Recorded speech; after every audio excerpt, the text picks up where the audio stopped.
What exactly is your own worst enemy? We've probably all heard this term as a way to describe the process of self-sabotage, which is a strange phenomenon wherein we find ourselves doing things that we don't want to do or not doing things that we do want to do. It sounds kind of insane and ridiculous when I say it out loud, but I spent years in this pattern, being my own worst enemy. But what are the mechanics of this self-defeating counterproductive behavior? Why does it happen?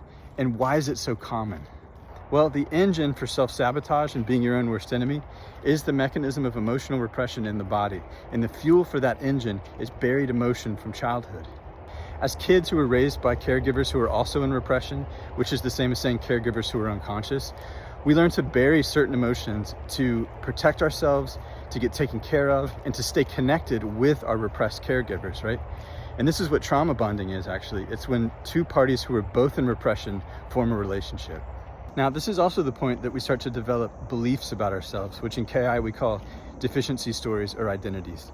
Let's say that you're a child with a parent who's constantly unhappy, suffering, nothing's ever good enough for, is aggressive or passive aggressive or needy.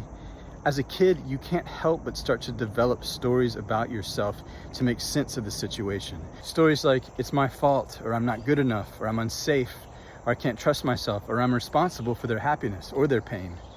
These are the identities that keep us bonded to unconscious repressed caregivers. And so in most forms of healing or therapy or spirituality, it's about making these identities and these stories more conscious, bringing them into awareness, right?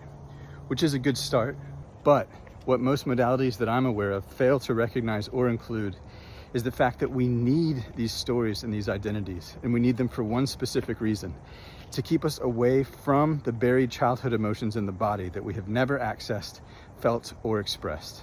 We need to suffer, we need to self-sabotage, and we need to be our own worst enemies to keep ourselves safe from what's buried inside of us. It's safer to suffer than it is to access, feel, and express buried emotions. And why is it so common? Well, if you haven't noticed, repression and suffering are contagious. Try being a kid who's emotionally available, raised in a world that's emotionally unavailable or emotionally dishonest. It's not easy. But I guarantee you what's even harder is to remain in repression and in its resultant identities and deficiency stories for the rest of your life. I mean, people kill themselves because they don't have this context, and it's so unnecessary.